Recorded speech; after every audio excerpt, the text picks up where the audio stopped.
Welcome to Swartz Talkin Sports. I'm your host, Les Swartz. Missed us last Wednesday. We took a week hiatus. Our producer, Tony, had a son himself in Mexico. He's back, well rested, and we're ready to go for a great show tonight. We've got a treat for you tonight. We've got former Notre Dame tight end, first-round draft pick of the New Orleans Saints, Irv Smith Sr. His son also plays right now, starting tight end with the Cincinnati Bengals, which we'll talk a little bit about as well.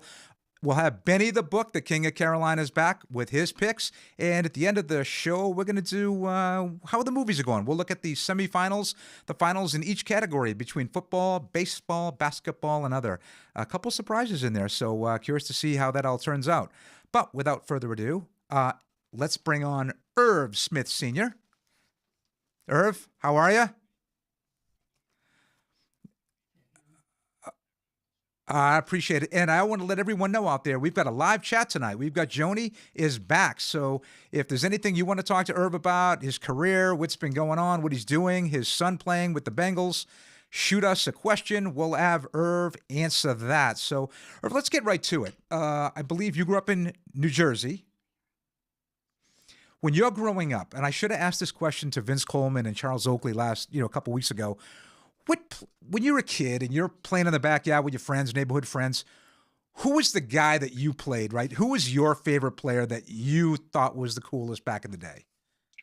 Well, it's funny you asked that question. I was actually talking to my best friend about this just today. And believe it or not, O.J. Simpson was the guy. I mean, everybody wanted to be number 32. The juice. Everybody fought to be number 32. I mean, it didn't matter.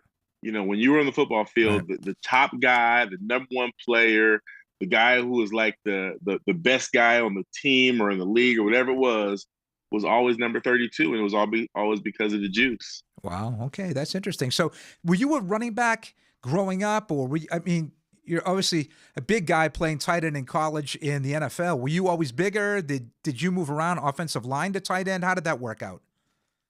Believe it or not, I didn't even play football until I got into high school. I tried Wow. football when I was about 7, 8 years old. And because of my size, I was always bigger than my age. So at 8 years old, I was actually, because of my weight class, I was having to play with guys that were like, 10, 11, 12 years old, and they were way more advanced than I was. So believe it or not, for the 1 year that I did play football when I was like 7 or 8 years old, I only played in what's called the fifth quarter. And the Okay. fifth quarter was for all the kids that didn't play the first four quarters. And after 1 year of being in the fifth quarter, my mom was like, you know what? It's time for you to play soccer. And I played soccer my entire Really? life and I played baseball and I played basketball, but football, I didn't touch Wow. football field until I got in high school, because until then it didn't make sense. Hmm. And my parents also didn't want me to get hurt. So I played a lot of basketball, which I wasn't very good at. I played a lot of baseball, which I was great at. Okay. And and like I said, I played soccer, which I excelled. I was a runner. I played center forward. I would score about 4 or 5 goals every game, and I had fun with it. And I think that's what helped me to achieve the speed that I achieved when I started to play football, because all I did in soccer was run up and down and up and down and up and down the field. Well, you got to be pretty conditioned to be a soccer player. I've never done it. Probably why I never did, because I wasn't very conditioned. So, question. So now you're in high school. You're playing. Obviously, now you're in high school. You're playing. Did you start as a freshman, sophomore? Were you more of a late bloomer in high school? How did that work out? Well, my brother actually, Ed Smith, Mhm. my brother was actually the 2 years ahead of me. So when I was a freshman, he was a junior. My brother was an All-American tight end. He played baseball. He was actually was called the Tri-State Athlete of the Year. His senior Okay. year, he was the basketball, football, baseball player. So my brother was the rabbit. So when I was a freshman, he was the starting tight end. When I became a sophomore, he was still the starting tight end. So I actually played wide receiver. I was way too big to be a running back, but I was a Gotcha. receiver my sophomore year. And then my junior year, he graduated, of course, and he went on to have his career. And then I ended up playing tight end my junior and senior year, and the rest is history. So I was always a tight end, but I was a receiver, because I wasn't going to beat out my older brother. And he was he had scholarships to go to Penn State, Florida, Okay. you name it. He was a top player as well. So at the end of the day, I was his backup until my junior year. And then my last 2 years, I took over and did my thing. Now, was Notre Dame a dream school? Was it something that they recruited you late in the process? Did you have other schools in mind that you visited besides Notre Dame that you seriously took a look at? Believe it or not, I'll give you the 5 schools that I was One visiting. of I them went better to be LSU. oh no, LSU wasn't even in the ranking. No, Wow. I visited USC. Okay.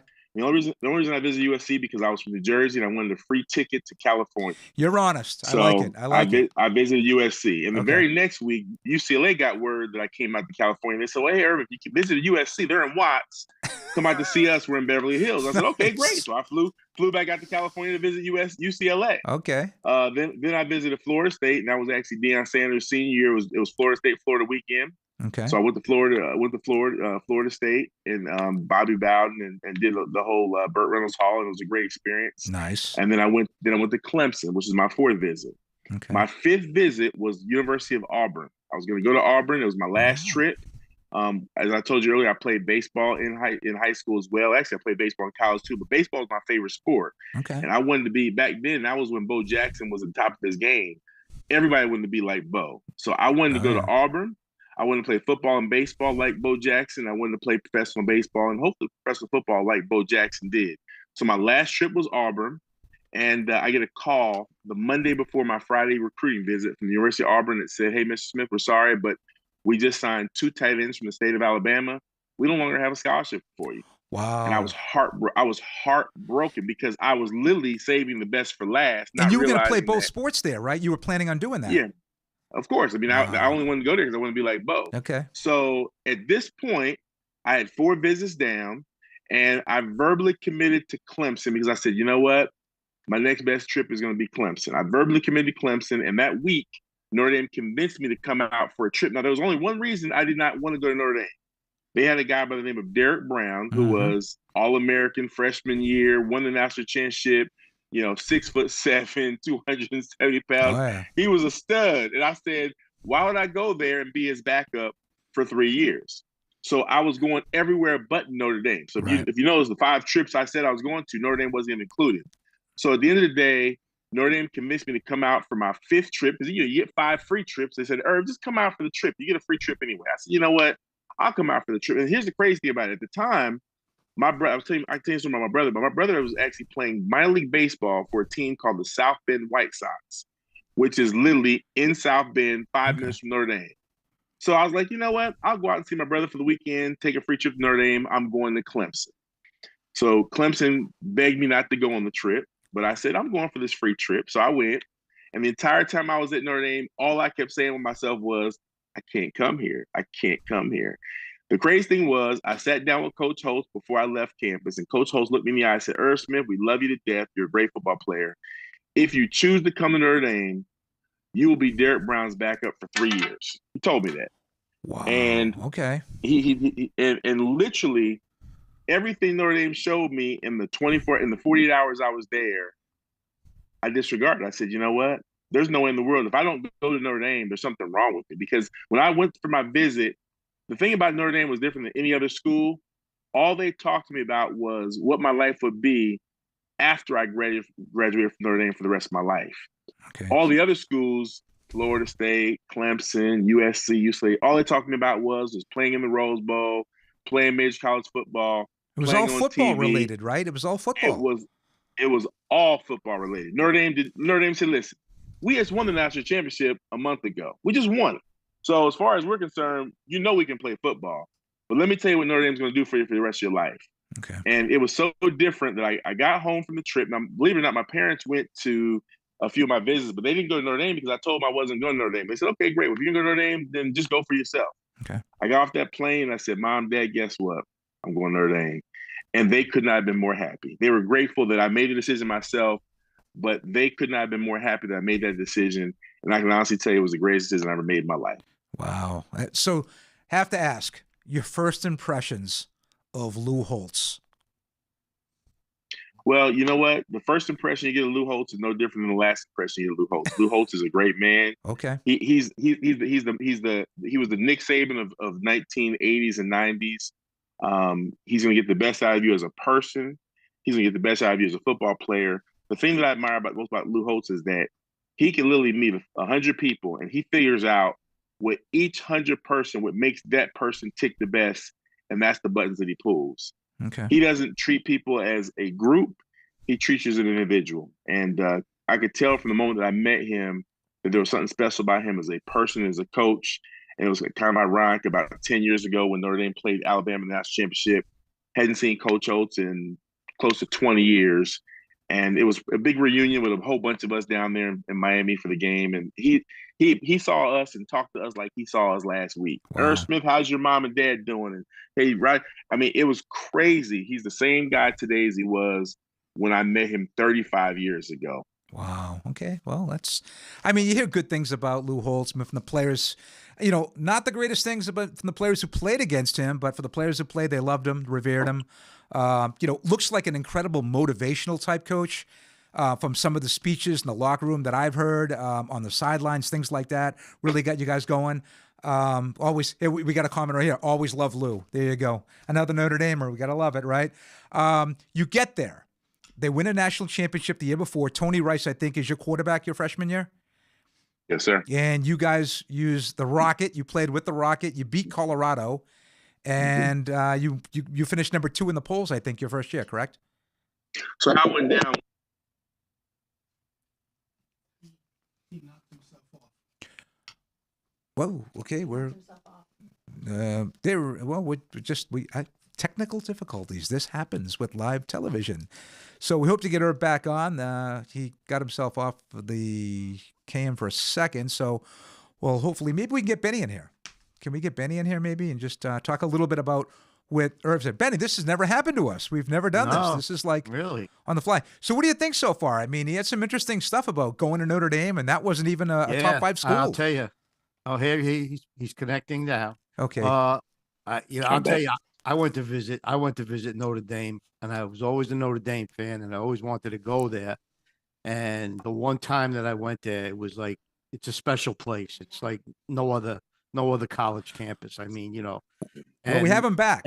That's really interesting because Notre Dame. There's nothing like Notre Dame alumni. Like you're prepared for the future. You know, they're not just, you know, they're worried about what you're going to do in the future. What are you going to do to help the world or whatever? And it's a great institution. Well, we got the guy from Auburn sabotaged them. There you go. You didn't go to Auburn, so we're sabotaging you on this one, right? So let's get back real quick. We lost you for a second there. But, you know, you guys finished number 2. You play with Rocket Ismail. That was a great Colorado team. I think you played in back-to-back Orange Bowl games, I think, right? And you lost. So how it went down was my freshman year. You know, we went into the end of the season. We lost to Miami. Mm-hmm. So going into the bowl, and back then they didn't have all the stuff they have today. So you just had rankings. So back then, going into the bowl game, you had Colorado 1, Notre Dame 2, Alabama 3, and or Miami 3, Alabama 4. So 3 played 4. So Alabama played Miami, and then 1 played 2. Colorado played us. We beat Colorado, so 2 beat 1. Miami was 3. They beat 4. They beat Alabama. They left us at 2 and leapfrogged Miami from 3 to 1, and Colorado back from 1 to 3. So we should have won it back to back, but they didn't. They decided that because Miami beat us, right, they left us at 2 and leapfrogged them from 3 to 1, and Colorado from 1 to 3. Sophomore year, we ended up losing to Colorado, and everybody remembers that game. That's when they called that clip the last play of the game when Rocket ran it. Rocket, right, signaled that he was going to run it back, and he ran it back, and they decided they didn't want us to win that game, so they threw the flag and called it a clip the last play of the game, and we ended up losing that game. But back-to-back years, we played Colorado in the Orange Bowl, and then my junior year, we played Florida in the down in New Orleans, and we beat the brakes off of Florida. And then my senior year, we played Texas A&M in the Cotton Bowl, and we beat them by about 40. So I had four great years of bowls. We didn't win a national championship, but we definitely had a lot of success. Now, I was going to say your last 3 years, your quarterback at Notre Dame was Rick Myra, who went on I think he was the number 2 quarterback after Drew Bledsoe was picked by the New England Patriots. He went to Seattle, I believe, with that draft. So you have a great career at Notre Dame. Obviously, you put up big numbers. Now, do you go to the combine? Are you thinking that you're going to be a first-round draft pick? Is that a surprise? Were the Saints looking at you, after your career during the combine? How did that go down? Well, I was a guy that knew that I needed a little more exposure. I only started 1 season, so I actually played in the Senior Bowl. Okay. And the Senior Bowl back then was called the Working Man's Bowl. That was the bowl game that everybody went to that you wanted to show the scouts what you did. The Hula Bowl and all those other, those bowls, those were just like vacations. And so I chose the Senior Bowl specifically because that's a week where you go down there, you practice full go, full pads. A lot of guys that are trying to improve their draft stock go there. All the teams are there because they know that they're actually going to watch you go out and catch balls and block guys and things like that. So I went down there and I had a phenomenal week down there. I was catching passes from some of the best quarterbacks out there, making diving plays and things like that. And the Saints, obviously, being the Senior Bowl was in Mobile, Alabama, about a 2-hour drive or so away. So the whole Saints organization was there to watch me for that week. So I think that's what really impressed them was what they saw me do throughout that week. Going into the draft, of course, you don't know where you're going to get picked, but I did have a feeling I was going to go somewhere late first, early second. So I was invited to the draft, and I did take a chance of going to the draft and hopefully being drafted in the first round. The ironic thing was there's probably about out of the top back then there was only 28 teams, I believe, in the league. So there's only 28 picks. But there was out of the 28 teams, there probably was about maybe 15 of us guys that were there at the draft. I remember Willie Rofe, who was my roommate in New Orleans. He was drafted number 8. He was there. Jerome was there. Quite a few guys were there. Rick wasn't there, but Drew Bledsoe was there. Drew was the first pick and Rick was the second pick. And I was actually the last person picked in the draft that was there. I was the 20th pick. Yeah. So up until then, I was the last. It was kind of a long day too, because you're talking about back then. I think they gave each team like 30 minutes or 45 minutes between each pick in the first round. So I think the draft started around noon. I wasn't drafted until like 6 or 7 o'clock at night. So it was a very long first day, but I did go first round. But of the whole group that was there, I was the last person. I was the 20th pick. I was the last person picked in the first round. Now, transition from a big-time college football program, Notre Dame, great success, played on a team that had a tremendous amount of talent that went to the NFL. Your transition from Notre Dame to the Saints' first year, is it true? Does the game, is it faster and then it slows down as you gain more experience? How did you react to that? Well, it definitely slows down as you gain more experience. It's definitely much quicker, but you have to understand preseason is slow because the veterans understand it's a long season. And so the first actual game of the season is when you really see the game speed up. But I will say this, playing at Notre Dame, number one, our 4th string at Notre Dame was as good enough as starters for, I give you an example, Dorsey Levens, who I'm sure you know his name. Sure, running back out of Georgia Tech. Well, he's a running back out of Notre Dame. Dorsey was my. He was. Dorsey was my. No, he came out of Georgia Tech, but Dorsey was my classmate at Notre Dame. He came in with me. He transferred to Georgia Tech junior year because he was the 6th string running back. Whoa. And I say that to you because who were the 5 guys? Who were the 5 guys in front of him? Reggie Brooks, Tony Brooks, Ricky Waters, Rodney Culver. Wow. What's his name? Studs. It was ridiculous. When I say he was 6, I'm not exaggerating. He literally was the 6th. And it's funny because we would always tell most of our friends, don't transfer, don't transfer, don't transfer. We told Dorsey, transfer. Okay. Now I went into it knowing I was going to be 2nd string for 3 years, but Dorsey was 6th string. And I knew that my senior year, that as long as I did what I was supposed to do, I'd start. So I stuck it out. But Dorsey, Dorsey was not the only person like that. And I say that to you because we were loaded at so many positions that when I got to the NFL, you're going against scout team guys. It was like a walk in the park, Wow. And then the game day, there's good players, but when you play at Notre Dame, and then also you're playing every week, you're playing against Penn State, USC, Miami, Michigan. Our schedule was a little different back then than it is today. We had Navy every once in a while, right. And stuff like Air Force Academy, but we were playing against the best of the best of the best, pretty much 10 out of 13 weeks out of the season. Mm-hmm. And I think it's a little different today. So when you get to the NFL, it's almost like a walk in the park. It's not easy, of course, you're playing against NFL players, right? But the level of play that we're used to playing against on a week. I went against Willie McGinnis, and I can go on about the guys that I played against mm-hmm. year after year after year in the NFL. And those are the same guys that I went against when I played, at college at Notre Dame. Now you go from Lou Holtz to Jim Mora. obviously there's got to be a difference there, I'm thinking. Now, Jim Mora was successful with the Saints, late 80s, had some playoff teams, great defenses with the Saints. You know, your first quarterback in the pros, I believe, was Wade Wilson, if I got that right. And the team goes 8-8. What adjustments did you have to make with a Jim Mora coach team? Was he a motivator like Holtz? Was he more standoffish? What was he like as a coach? Well, the first thing is we started off my rookie year 5-0. Okay. So we actually started off hot. But what happened was, if you looked at our roster, we had one of the oldest teams in the NFL. I mean, we had guys that have been in the league for 10, 12 years. That was like our average age. And then you had a few guys like me and Willie that were rookies. So we started off 5-0, and then the team just hit a wall.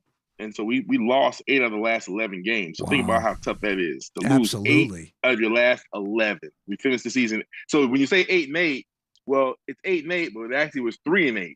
You know what I'm saying? Yeah. So it was a rough season. Coach Moore, a great guy, loved him to death. But I played with Coach Moore was my head coach, and then my last head coach there was Mike Ditka. And I think unfortunately, I think the Saints they had coaches that had, I think the NFL had passed them up. Mm-hmm. I mean, by the time Mike Ditka got there, he'd already been retired for like 5 or 6 years. And then he came back to coach the team, and you saw what he did. I ain't gonna lie to you, he was the worst coach I've ever played for in my entire life. I played for some bad coaches, but he was the worst. He was the worst coach. He was the worst toward the players. He was the worst toward the organization. Really? Okay. He had a horrible attitude. And maybe in his younger years he was better, mm-hmm. but he was like one of those old angry men by the time he got to the Saints. Well, I was gonna touch on a little Mike Ditka, but we also have 4 questions right now. Irv, you're popular right now. So we have some questions. Okay. So I'm going to have Joni. Joni's going to ask you a couple questions out of the chute, and let's go right now. Ready? Okay. Ready. I'm sorry. Rob asks, Irv, what drew you to Notre Dame over some of the other colleges? Well, we kind of addressed that, right? We kind of talked about it. Well, I'll run over it again. I mean, Notre Dame was actually, like I said, I didn't have anything against Notre Dame. I had something against playing behind a guy for 3 years. But once I went to the school, it's funny that the gentleman's on the call as well. I did hear one thing that he said when I lost the call. He said, Notre Dame is a special place. And when people ask me all the time, what's Notre Dame all about? I'm not lying to you when I tell you this. And this comes from me. If you ask 100 of my former teammates, we will all say the exact same thing to you. Notre Dame is a special place. I mean, when he said those words, I couldn't have said any better, because that's exactly what I say. And people say, what it is? You say, when you walk on the campus, you just feel something special. The people, the environment, the history. I've been on many campuses, and I'll be honest with you, I've never been on a campus before, and I've never been on a campus before that gives you that feeling when you see the lady on the dome, and you see Touchdown Jesus, and you walk across that campus. It's something special about that place that you can't reproduce anywhere else in the world. And before Joni asks you the second question, I kind of want to elaborate on that. We have a guest that comes on, a recurring guest, our Big Ten guy, Todd Trieger, who's a big Ohio State guy. He was at the game at Notre Dame. He is not a Golden Domer, can't stand them. Went to Notre Dame and said, Les, I got to tell you, I'm not a Notre Dame fan. The place is special. I felt it. I walked around there. The place was special. So that's coming from a guy who doesn't like Notre Dame at all, said the place was special. So, Rob, thanks for that question. Let's go to question number 2. Okay. John asks, who reached out to you from Notre Dame? Well, the recruiting coordinator is a guy named Vinny Serrato. And it's funny I said bring this up, but Vinny was the guy that recruited me to Notre Dame. Vinny's the guy that actually brought me to San Francisco as a 49er when I left the Saints. And Vinny's the same guy that brought me to the Washington Redskins in 2000 when I was a free agent and I was retiring, and he brought me to the Washington Redskins to finish out my career. So Vinny Serrato is the guy that I have to give all the credit to in the world that stuck by me from the time I was a 17-year-old snotty-nosed kid to the last year that I played in the NFL, and he's still a great friend of mine to this day. That's fantastic. John, thanks for that question. Let's go to question number 3. All right. Quick Tech Solutions asks, how does it feel having your son follow in your footsteps? Ooh, we're going to get into this later, but go ahead. It's funny. I didn't even let my son play football until the 8th grade. I only let him play in 8th grade because he wouldn't leave me alone. He started bugging me when he was in the 1st grade. And every year it was the same talk. Nope. This went on from 1st grade, 6th grade, 7th grade, and finally 8th grade, I was like, you know what? All right, you can play. He played basketball his whole life growing up, and he's very good at it. And I think basketball is what helped him with his footwork and things like this. Like soccer helped me. My son did play soccer for a year. He didn't like it. He played baseball for a year, didn't like it. He played basketball, fell in love with it. And the moment he put the football uniform on in 8th grade, he was a different kid, and he's been the same since. And we're going to get into a little bit of Junior's exploits in this season with the Bengals as well. And let's go to our last question. Okay, we actually have a couple more just popped in. Having played with Rick Meyer and having played in the NFL, why do you think he didn't enjoy more success? Good question. Well, I think coaching was probably the biggest thing. I think I said that. I think lack of coaching. When I think about it, I know some of the coaches that coached Rick. If you look at quarterback like a Jalen Hurts, for instance, I was at Alabama. My son and Jalen were classmates at Alabama, and Jalen's mechanics were nowhere near the way they are today. But when he got to pro, Alabama is not a quarterback university. Alabama is for running backs and linebackers and things like that. Right. And when he got to the positions that he got into with better coaching, it took his quarterback into a whole nother level. Well, I think Rick never had that opportunity. He never had. If you look at the teams he played for, there was no quarterback coaches. If he had like a Belichick or something like that, maybe I think his career would have been a lot different. If you look at Drew Bledsoe in New England, you look at of course Tom Brady. They're great players, but I think they had good coaching that really helped them become the kind of players they are as well. Yeah, I definitely agree. Coaching makes a massive difference in the NFL. I think everyone has ability when you get to the league, right? But there's something else that maybe gets you to the top. So I appreciate all those questions. I want to continue. We have more questions as well for you, but I want to continue just real quickly on the Mike Ditka thing. I heard the same thing. I mean, Ditka had a great run with the Bears, right? He had that 85 season. He's pretty much, you're right, he was out of football. I think he was doing like color or things like that for ESPN and some of the networks, and then he jumped back into it. And then didn't he basically sell off the entire draft to pick Ricky Williams? He picked Ricky Williams, and he said he was going golfing for the rest of the day. How do you do that as a head coach, right, in the NFL? How do you do that, right? Yeah. So he killed the Saints for a little while. So you play with the Saints, and then you get traded to – did you get traded, or did you just sign as a free agent to San Francisco? I literally took less money to leave. I couldn't play with Mike Dick any longer. Wow. So I did a 2-year deal to go to San Francisco. Once again, Vinny Serrato reached out to me. He was the recruiting guy from the 49ers. Dwight Clark, Karma Policy were the head of the 49ers at the time. They reached out to me and they made me an offer I couldn't refuse. The offer was, come play for the team that you've been looking at for the last 5 years across the street, because I was in the same conference with the Saints. And I saw the type of organization they had. Some of my former teammates from college, Bryant Young, Junior Bryant, Anthony Pearson, they all played for the Niners. Mm-hmm. And I knew how much they enjoyed that organization. I wanted to be a part of the organization. And I'm not going to lie, okay? I'm not going to throw anybody under the bus here, but you're going from, Wade Wilson, Jim Everett, and Heath Schuler to Steve Young. The guy's a Hall of Famer, right? Once again, like I said, it was a no-brainer. Like, literally, I could not leave that place and go play for the Niners any faster. I would have done the same thing. Now, you finish up, and I always wanted to ask this question to a pro athlete.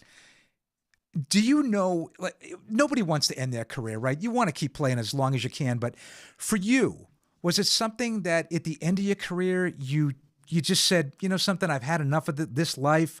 Was it a physical thing where I just maybe can't do it at that level anymore? What made you basically say, something, when you went to the Browns, this is it, I'm done with it? Well, I got traded to the Browns. Mm-hmm. I had a 2-year deal with the Niners. I was part of the expansion draft. And the reason why I left San Francisco, I was actually starting tight end for the 49ers, and I was dealing with a bunch of politics. Steve Mariucci was the head coach.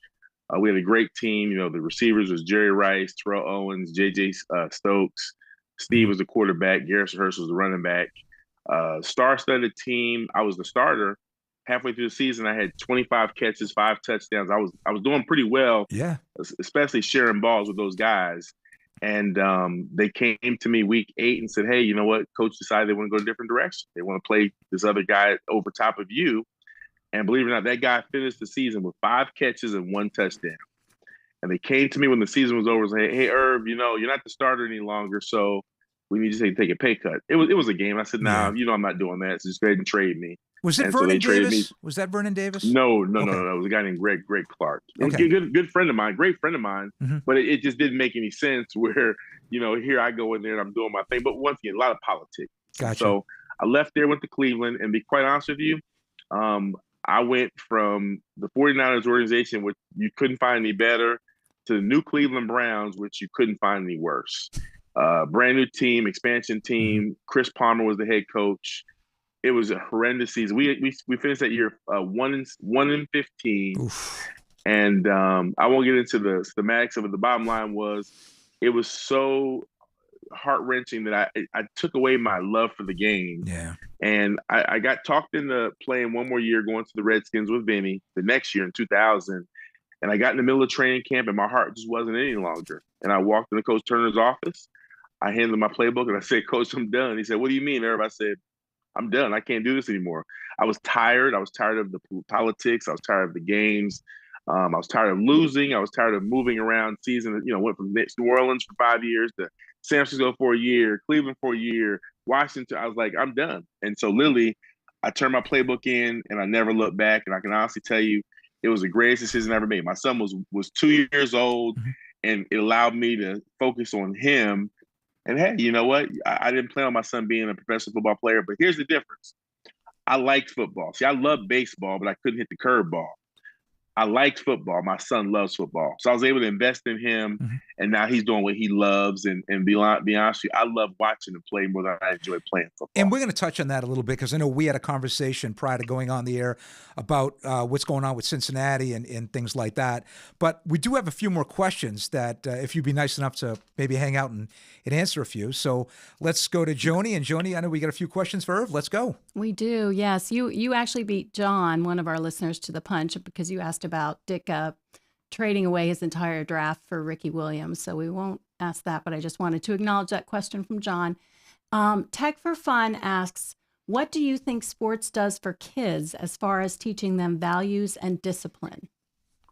Well, I think with the right football coaches, there's nothing more important than learning discipline. What I learned from Coach Holtz was to be on time, to always sit up in the front, feet flat on the ground, hands flat on your lap, stare them in the eye.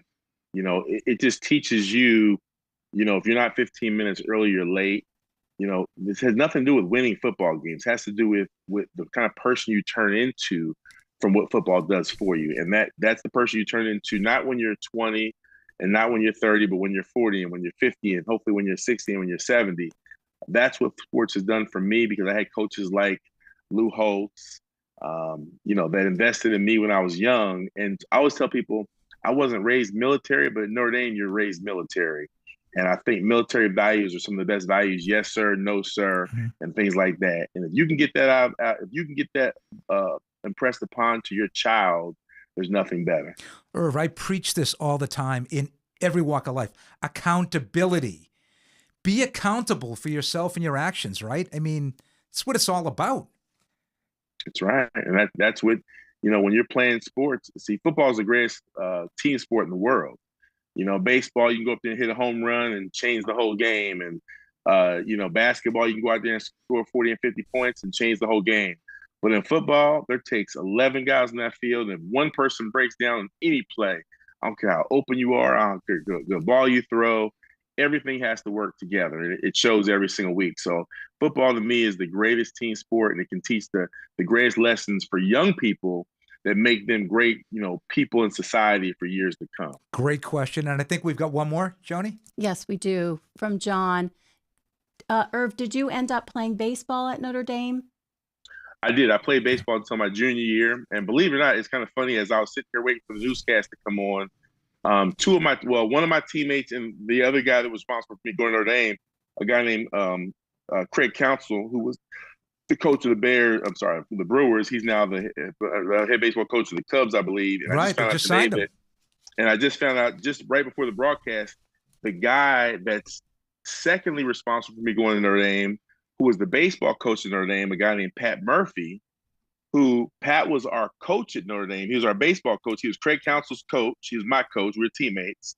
Then he was Craig Counsell's bench coach for a bunch of years.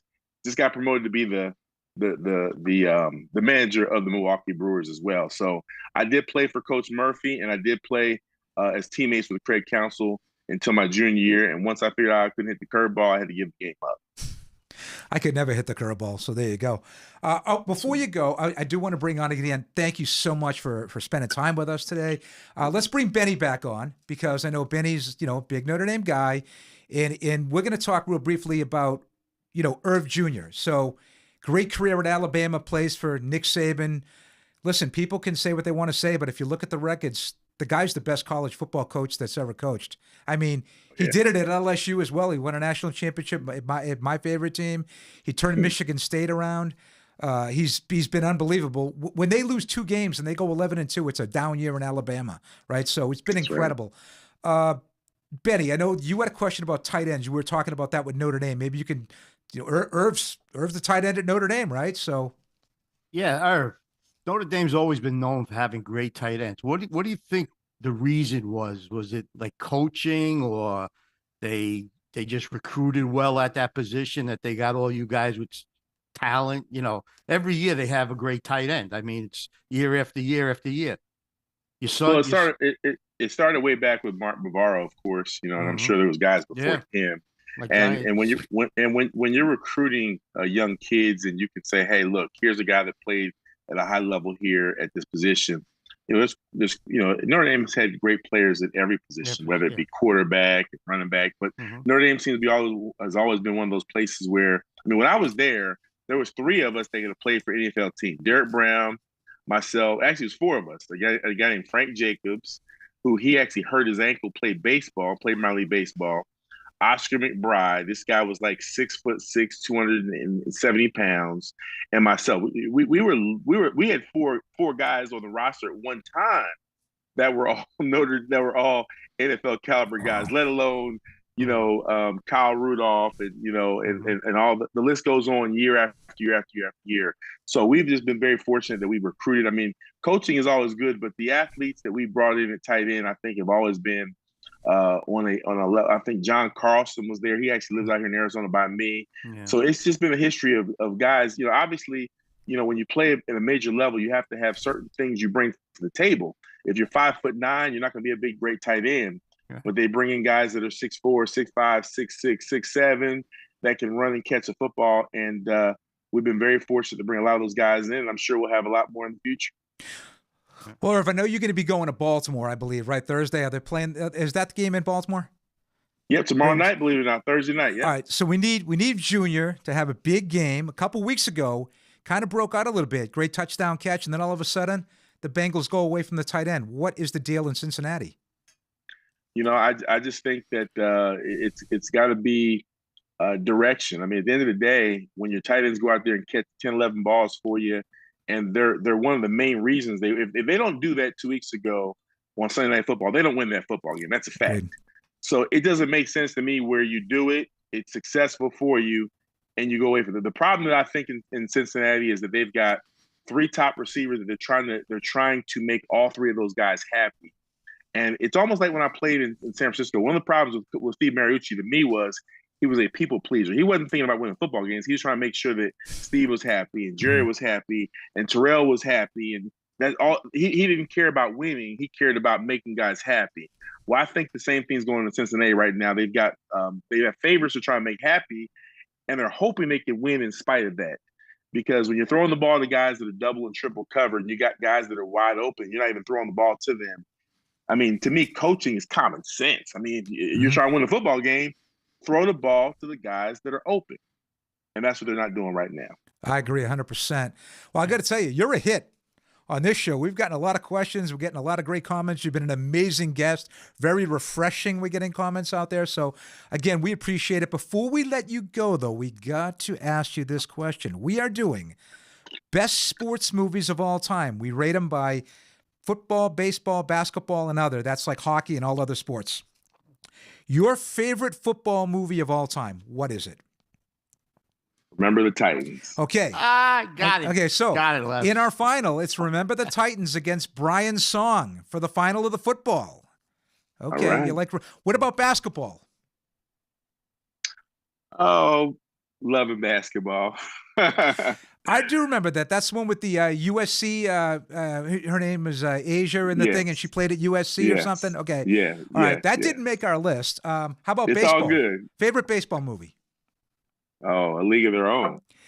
That was in there, but it didn't Yeah. make the finals. I think it's oh my God. I'm trying to think of who's our baseball. Field of Dreams is in it against The Sandlot Well, of all things. You know, I would have to say this. I would say Field of Dreams is probably my number one over. Yeah. Yeah. Field of Dreams is definitely that to me. That's the greatest baseball movie of all time. Yeah, it tugs at your sleeves, right? I mean, I don't know. I think of my dad every time I see that movie. But again, I just wanted to say thank you so much for taking time. I know it's 3 hours early in Arizona. You made time for us. It's two now. Is it 2 hours? Okay. Now. Daylight savings time. I can't get this daylight savings time thing down. Right? We never change here. So we were 3 hours difference. Then when daylight savings time happened, we're back to 2. We go back and forth because we never change here. That's right. You guys are constant, which I think everyone should be. Yeah. But again, that's right. Awesome answers. Great interview. You were fantastic. We hope to have you back some other time. If you wouldn't mind, that would be great.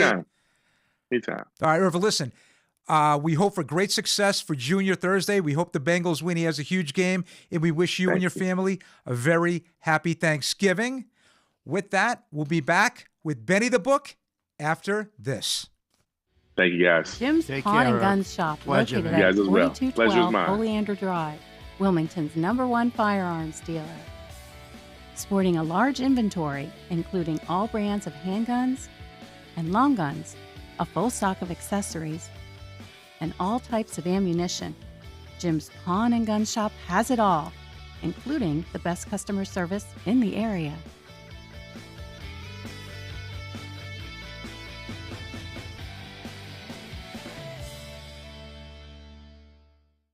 Before the lights go out, call Wilmington Generators. We offer the lowest price and a 10-year warranty for all Briggs & Stratton installations. A Briggs & Stratton powers more of your home for less money. Call for a free quote. Wilmington Generators. We play with power.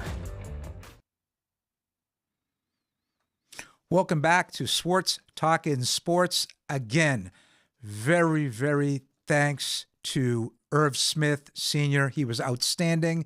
Again, a lot of people just saying, what a refreshing interview, you know, just really candid. A lot of great stories about Notre Dame and his time at the pros and things like that. So I want to thank Irv again, and we hope to have him on again. Hey, Benny, anytime we get a Notre Damer on, it's pretty good for you, right? Yeah, excellent interview. Well, we're back with really enlightening. We've got Benny the Book is back. Yeah, seems like it's been a while. It has been a while. It has been a while. So before we even go to the picks, I want to touch this real quick, right? We were talking earlier today about the Heisman, and I said it's over. It's a done deal. Wrap it up. Yeah. Jaden Daniels won the Heisman Trophy last week against Florida. Put your helmet on, Les. Do you agree? Put your helmet on. I know. Yeah. I know. He is. He's every week he's produced. Every week he's produced. Even in their losses, the guy is a bona fide star. I mean, he's really, really blossomed. I mean, he was very good last year, but he's just even in their losses, he's been terrific. And, but I got to tell you, Benny, the game against Alabama a couple weeks ago, right? I'm not saying they're going to win that game, but he's matching Milroe. He's got 160 yards rushing, over 200 passing. He gets a cheap shot in the fourth quarter when they're driving for the tying score. Right. And then Alabama ends up scoring a late touchdown and winning the game. But let's look at the stats, what he did against Florida, because it's never been done before. He throws for 372 in 3 touchdowns, runs for 234 on 12 carries. That's 19 at average, and 2 touchdowns. 606 yards of total offense by himself. By himself. That's unbelievable. Never been done. Is. But let's look at, so we both think Daniels is a shoo-in, right? Unless something catastrophic happens, he's got to win this thing, right? I would say he's the front leader right now. Give me 4 other guys that are going to be invited that you think should be invited if they're going to take 5. Well, Marvin Harrison Jr. is going to be there. Gotcha. Penix will be there. Gotcha. I would say they're going to just invite Caleb Williams. Just because no way. Well, you don't think so? No, he's got no shot. Really? Well, then maybe the other Oregon, Bo Nix. I don't think Bo Nix is going to be a great pro, but I think he deserves recognition of what he's doing right now at Oregon. and our home state boy. You think Drake so? May. You think so? I think Drake May is going to be a top 10 pick in the league. I just have a weird feeling that for some reason it's not working out right now. They lost 2 games against Virginia and Georgia Tech. He didn't look great. He's got great skill set. He's got Tez Walker back, who's playing outstanding. They brought him back. Yes, he got reinstated. Or after those legal. Are you looking at these comments on here? Betty must be eating his vegetables. New lighting. I mean, look at it. You're looking good, Benny. We've had this lighting. I know you have this lighting. Little look at I don't know. Oh, something. God. This is what we need. We need more like interaction from the people out there, right? We need it from like our subscribers, right? Again, everybody out there, hit that subscribe button. We're gaining subscribers every week. The show is going viral. I love it. Let's keep it going. So let's get to the picks. Ben, let's go to the picks, all right? So we're going to start with college football first. And I know last week was a tough, 1-3 last week, and you had a chance to actually go 3-1. There was some crazy games there. Yeah, so let's look at the first pick. Games. Yeah, and who are you liking in game number 1? Okay, let's go. We got this week. We've got. Let me get to my thing. I don't know. It's Miami. Oh yeah. Oh no, it's Miami. Against Louisville. Miami Hurricanes. The reason I like this game is Miami. They started a new freshman quarterback last week. He was playing pretty well, right? And he got concussion. I assume that their regular quarterback's going to quarterback against Louisville, but they're getting a half a point. Louisville's 9-1. Something's not right there. So that's my bookmaking sense. Okay. That something is wrong with this. So I'm going to take the Miami Hurricanes at home against Louisville. Okay, taking Miami. Louisville's on a roll right now. They keep winning out. They're gonna make it to the ACC championship game, no doubt about it. But they're not gonna. They're gonna lose this week. Okay, all right. They're gonna lose this week. All right. Miami's gonna win the. I don't agree with you, but outright. that's okay. All right. You got the Battle of Los Angeles. Last time they'll play in the Pac-12, UCLA and USC, who's now lost 4 out of their last 5 games. And they did, Benny, last week, which I told them to do in week 2. They fired the defensive coordinator. They did it 5 weeks too late. Right. This game, I picked a couple times against UCLA. At the beginning of the year, they had that freshman quarterback. Well, he's turned out to be pretty good, and they have a very strong defense. So if anybody could slow the USC offense down, this defense can. Plus, it's a rivalry game. I mean, this is their game. I mean, even though USC might say like Notre Dame is their game, but these are two colleges that are right near each other, and the Bruins are going to score. I mean, everybody scores against USC. You don't even have to be good offensively. That's true. They're going to put up 30 points. So Benny, North Brunswick High School could put up 35 against that SC defense right now. Yeah. So I think in a rivalry game, 2 cities closely together, I'm going to take those 6.5 points against that terrible defense. Okay. All right. So Benny likes the Bruins. Then you got Navy to sink the East Carolina Pirates. That's interesting. We have Navy playing against the Pirates. Yeah. Navy, naval institution, they got kids that just never give up. East Carolina is having a very, very rough year. I mean, they started right from the beginning. They went to Michigan. And they got crushed. Blown out. Yeah. And I think they're 2-7 or something. And Navy, they're gonna fight to the end. They don't, they're gonna do their best to win this game. Okay. So I like the midshipmen to win this game by at least a field goal. Okay, so you got the midshipmen given 2.5. Now you got my James Madison Dukes. I'm not switching allegiances. I still love my LSU Tigers and my Huskies, but gotta love the Dukes, right? We gotta have them go 12-0 and somehow back into a big time New Year's Day 6 bowl game. But you've got them now. College game day going to the Shenandoah Valley. To James Madison, and they're hosting Appalachian State, which beautiful good campus. Football team. Beautiful campus. One of my best friend's daughters went there. I visited there. Lovely place. And I know the last few weeks you've been telling me take the other team. I know. James Madison's for real, man. Their defense They don't give up many points. No, and they rush the quarterback. They've got like 35 sacks this year. And Appalachian State is not as good as they've been the last few years. They're 6-4.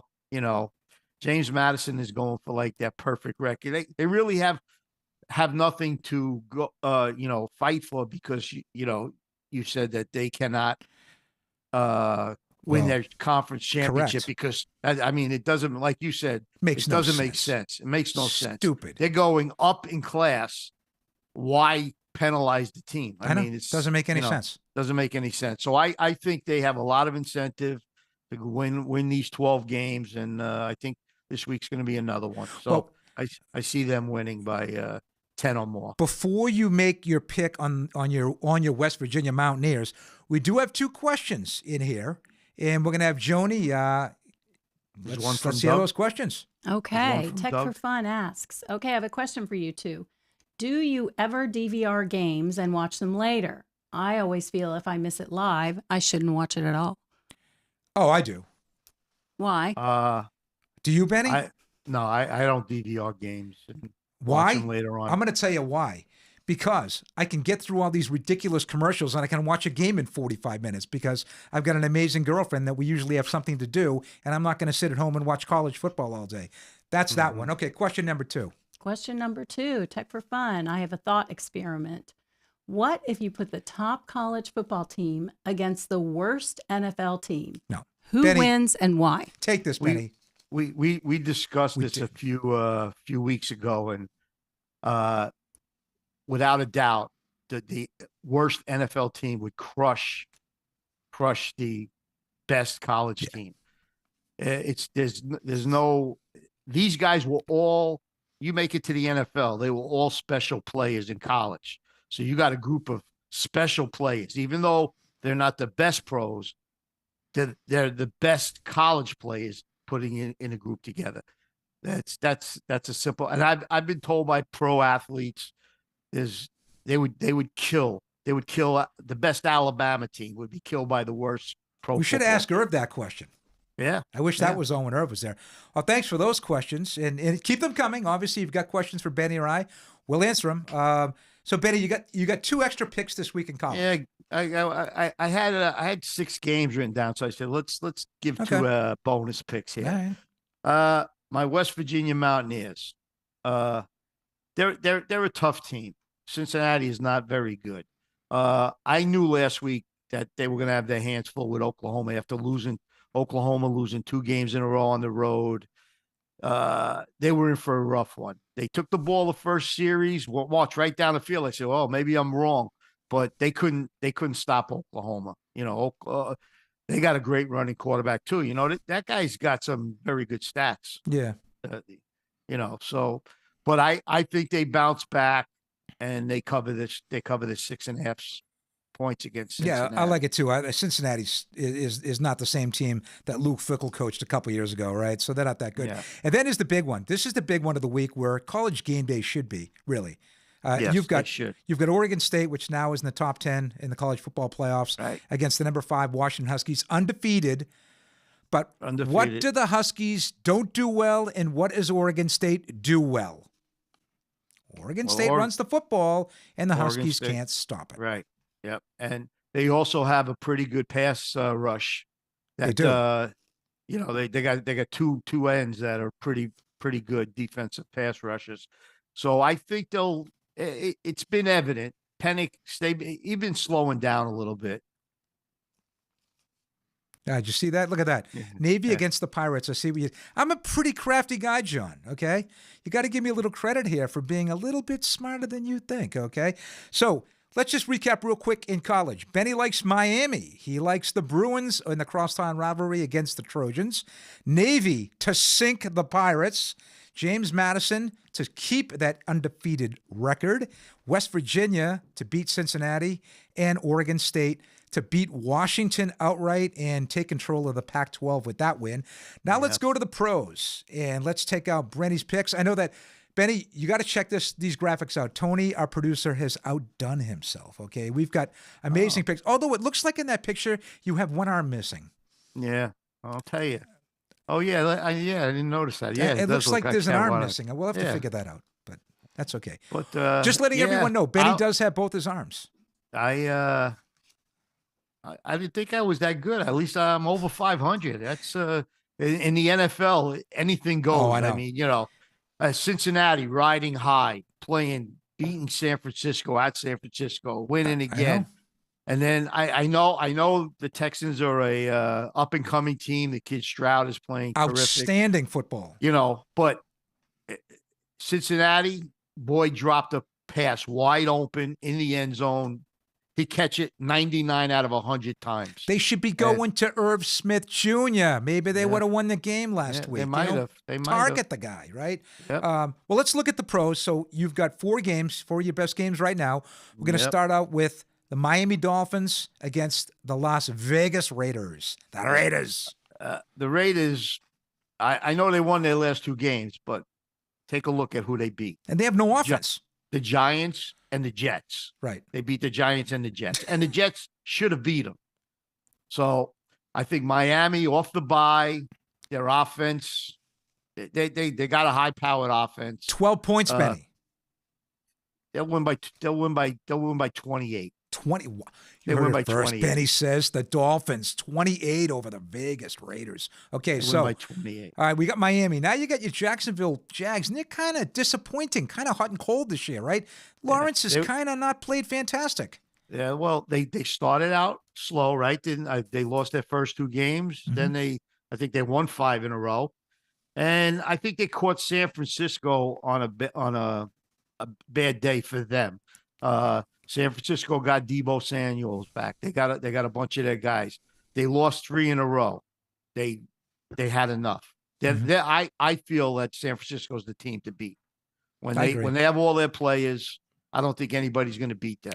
They got the best defense in the NFL. They got the kid. Whether you think he's good or not, I mean, he makes all the right decisions. He's got great weapons, and he knows. And the coaches Purdy. know how to use I them. think Purdy's a really good quarterback. I agree with you.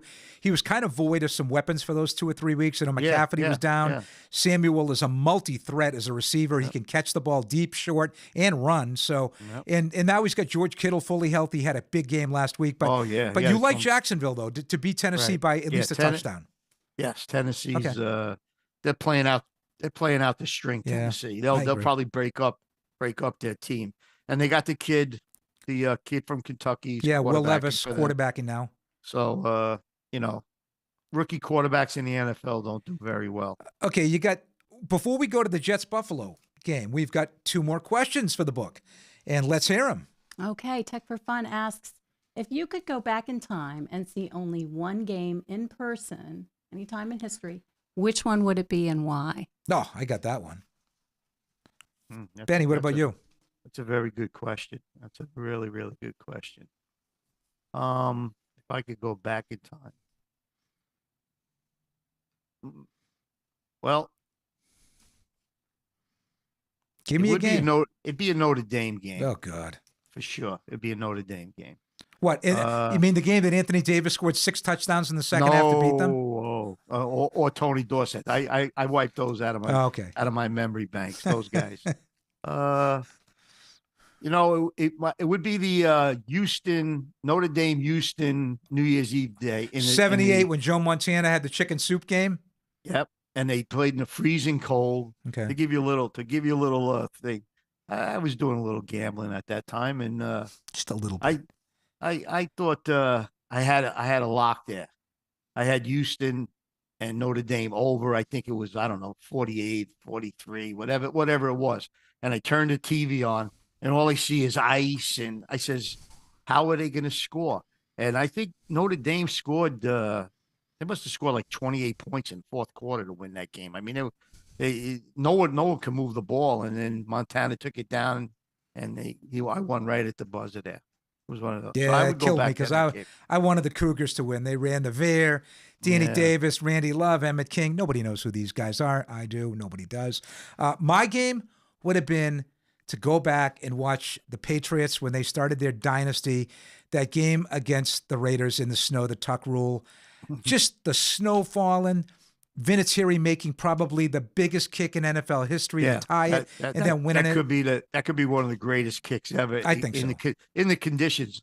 I was with my buddy Riggs Cabianco, and we were in New York, and we were having the same snow up in Northeast, and we were plowing out places in Brooklyn, shopping centers. And you were plowing out betting parlors. Who are you kidding? No. I worked. I had a lot of jobs in my lifetime. All right. So, do we have any questions more, or is this? So we're going to go on to the picks. We have 2 more. Well, we have Benny. We're loading up with questions today. I like it. Keep the questions coming. Who do we got next? People are really. All right, John wants to know, Benny, your record this year is great. How many points are you up since hitching your wagon to Swartz Talkin Sports? Come on, Ben. Sometimes the games that I give you are, I pick these games on Tuesdays and Wednesdays, and sometimes by the time I get to Saturday, I change my mind. So I'm not as good as my record is. Probably didn't do as well as my record indicates. Benny, you're up right now. That's all that matters for Benny. You're up, right? Yep. So Yep. All right, next question, the last question, and then we're going to finish up the pick segment. All right. The last question is, what is your most prized piece of sports memorabilia? Ooh. Benny, you got a lot of it. Yeah, I know. Well, my most prized sports memorabilia? Well, I would say that it has nothing to do with professional sports, but I'm looking at it right now. As you know, I'm an avid golfer. I love to play the game. I played college baseball, and golf is another way. I can't do sports now like I used to. And I'm looking at my one and only hole in one on my father's birthday. So that's my most prized piece of memorabilia. That's pretty awesome. Memorabilia, Yeah, that's pretty awesome. That's personal, right? That's personal to you. Yeah. On his birthday, the only hole in one I ever got. Okay. And that's a great one. For me, I've got the signed football helmets from LSU. I got those things. They're worth money. My most prized would be probably the picture of Bobby Orr scoring the goal, Stanley Cup 1970 in May 10th against the Blues. Bobby Orr is my sports idol. We're born in the same March 20th. I've got all the books on Bobby Orr. I got Bobby Orr everywhere. I got Bobby Orr jerseys. Benny wanted me to get a Bobby Orr motorcycle. Yeah, that yellow motorcycle. Yeah, the yellow motorcycle. It didn't do it. The B on the back, the 4 on the side. They would have thought Bobby Orr was coming down Highway 17. Someday, Benny, before we are through with this, we are going to get Bobby Orr on. I don't know how. I don't know who we have to go through to get Bobby Orr, but we're gonna get him in the next year. Yeah. So we got two more games for you before we wrap up this segment, and that's the Battle of New York. Maybe, I don't know, the Jets Jets against the slumping Buffalo Bills. What is going on in Buffalo? They're like just falling apart. I mean, like it's. I thought for sure this team was going to be right there with Kansas City and Cincinnati and Baltimore, but they're just falling apart at the seams. And I know the Jets don't score, but the weather might not be good there. Jets got a very good defense. They're going to get turnovers. The one bad thing is that the Jets already beat Buffalo, and it's very hard for teams to beat. Twice in the same season, right? Yeah, twice in the same season. And that was the opening. Wasn't that the opening week? The opening week, yeah. I loved Buffalo. I loved Buffalo that week, and I think the quarterback put a few shekels on the Jets.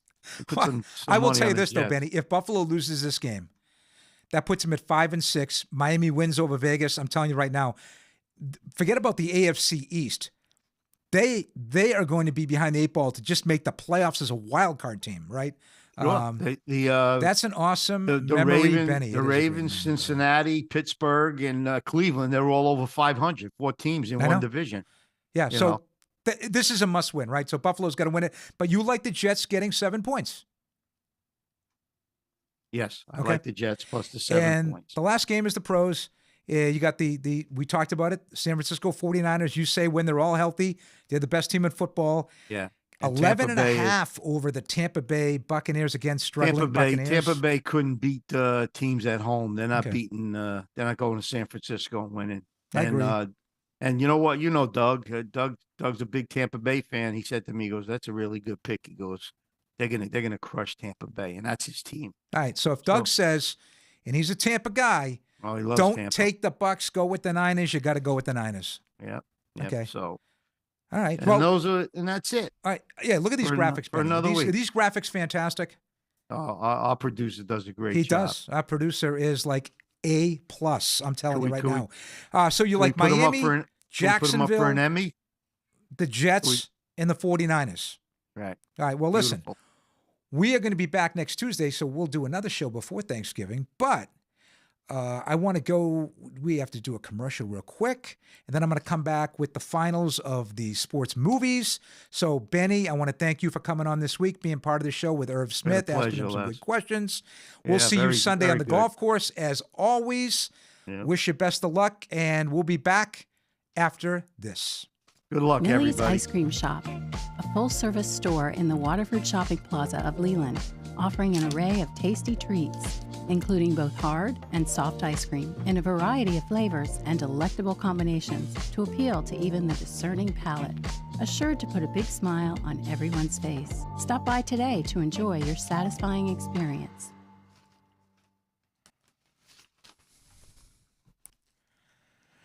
Welcome back to Swartz Talkin Sports. I'm Les Swartz again. This has really been a fun show, really enjoyable. Again, special thanks to Irv Smith Sr.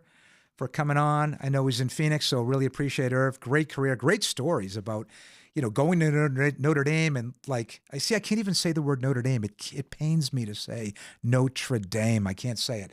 But again, thanks him. And then that candidness about Mike Ditka. Boy, I wouldn't want to play for Mike Ditka either. No wonder why Jim McMahon can't stand him.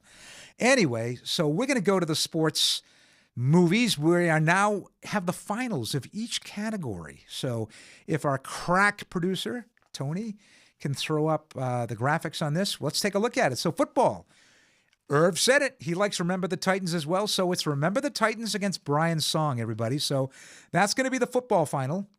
In basketball, we've got White Men Can't Jump. I have no idea how that made it. I am not a White Man Can't Jump fan, and that's against Hoosiers. I hope Hoosiers buries White Men Can't Jump. In baseball, you got The Sandlot, my sentimental favorite, but Field of Dreams will probably win it all. And in the other, you've got two great movies, two really, really good movies. You got Rocky, Sylvester Stallone, Academy Award, right? Spurned like 27,000 Rocky movies. This is the first. Against Miracle, Kurt Russell doing a great job, portraying Herb Brooks. Amazing, probably the greatest upset in the history of sports. We are going to do a show one day on the greatest upset in the history of sports. So we want everybody. Tony is going to get a link up in the comments section. So we'd love everyone to vote because we'll have the finals next week. So we'll get the winners of all of these matchups and we'll let them know next Tuesday. Now, what we're going to be doing is, since next week is Thanksgiving, I know Wednesday, everyone preps for Thanksgiving. Everyone's busy, running around like crazy.